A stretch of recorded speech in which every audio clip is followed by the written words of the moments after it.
Hey everyone, IntoWeapons back again with you. Wanted to do a quick video on the differences between a PSL-54c and a regular AK-47.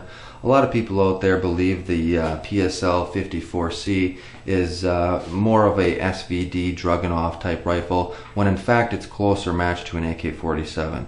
Really, if you think about it, it is just a large AK-47. Everything on it's oversized to be able to accommodate the 7.62x54R round. What we're looking at here today is a MAK-90, Norinco MAK-90. MAK-90, MAK-90 is really just stands for Modified AK, and the PSL-54c. This particular one was imported by TGI International and is marked as an FPK Dragunov, which probably adds to the confusion of why a lot of people believe that this particular gun is closer to an SVD when it's not. So what I wanted to do today is just kind of pull these guns apart, give you a kind of a closer inspection of the two side by side, so you kind of see the differences. We'll try to do some measurements of the two rifles side by side, but ultimately you're going to see that more or less the PSL here is just a big AK.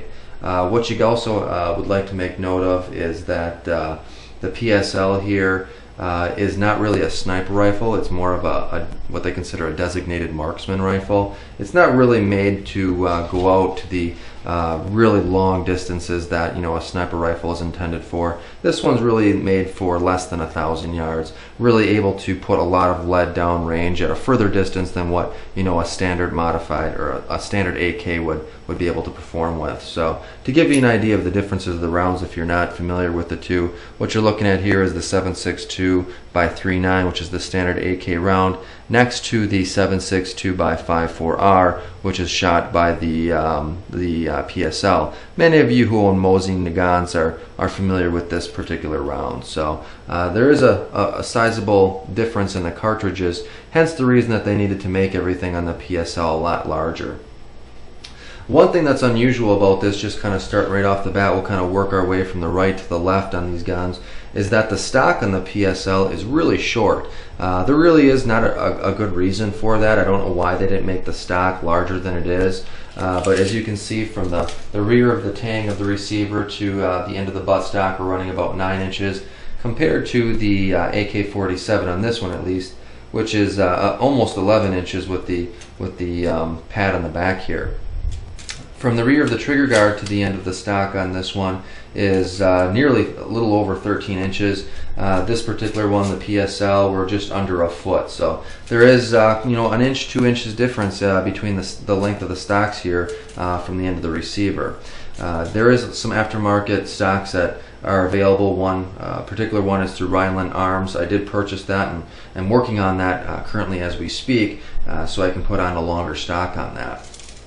What we're also going to do here is take a look on the inside of the gun. As you can see, the receiver is quite a bit smaller on a regular AK-47 compared to the PSL. If we take a look at the PSL, the receiver from the front there all the way to the back of the tang here is 11 inches. On the AK-47, we're running right about 10 inches. So it's about an inch oversized on the PSL.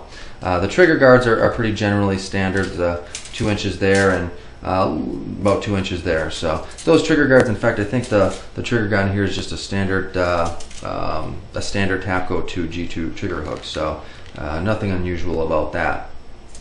When we go ahead and take a look from the top here, you'll notice the width of the gun is about the same. There isn't a whole lot of differences with the width of the gun.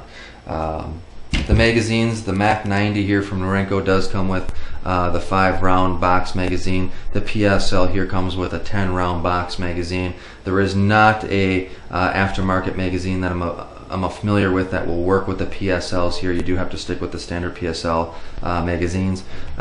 Fortunately, the MAK-90 here from Norinco, it does accept any kind of aftermarket AK magazine that you're able to find for it. So that's definitely a plus. What I'm going to do here is just pop off the dust covers, and we'll take a look at the inner workings a little bit closer.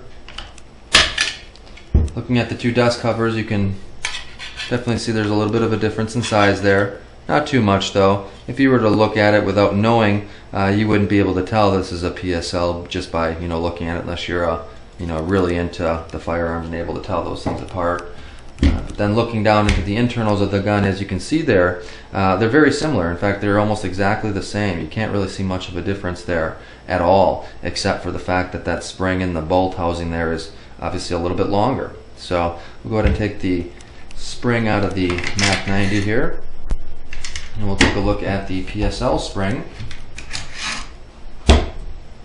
And as you can see there, the PSL spring is, again, just a little bit longer. I'd say probably close to an inch. So everything is kind of working out to about an inch in length longer than what the standard is. We'll go ahead and pull the bolt out of here. MAK-90. We'll pull the bolt out of the PSL. And there's a sizable difference there, as you can see. Definitely longer piston for the gas system there, and as you can imagine, that tames that 7.62x54R cartridge, so it's able to be in a semi-automatic format. The bolt itself is pretty standard, although the bolt does look like it's a little bit bigger, just oversized just a little bit. It's definitely longer, but actually the bolt face is almost the same. I would say, you know, there isn't much of a difference there at all, if there is. But really there is a pretty good difference there in the size or the length of it.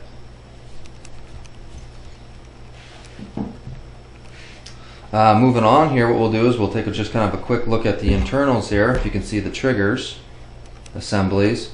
The trigger assembly is a bit oversized as well, just to kind of handle the pressures that are put in there in this gun. It needs to be reinforced. What you'll notice a lot with this PSL is that it has a lot of reinforcements around the inner of the receiver here, where you wouldn't normally find that with the regular AK-47s, and that's mainly just to compensate for the abuse it's going to take from that larger round. Flipping up the gas tube here, we'll just take the gas tubes out, although you can pretty much see that there's a large difference between those two.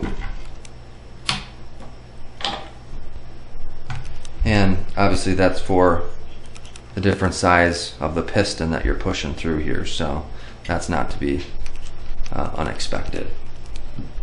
And then overall, guys, that's pretty much it. What you're looking at is, you know, the breakdown of the two guns right next to each other, and you can kind of see the PSL is just a big AK-47. And you know, I don't know why they don't make more of these, because they are a lot of fun, and they are big sellers. You know, they have the Vepers out now that you can buy.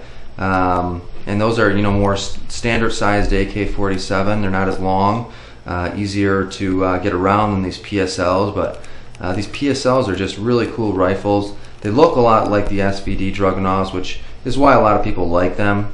You can, you know, go to the range and people look at it and think you got something like that, and really all you have is, you know, a $600 to $1,000 PSL sitting in front of you instead of a $5,000 SVD Dragunov. So that's pretty much it, guys. If you have any questions, feel free to let me know. Otherwise, I appreciate watching, and take it easy.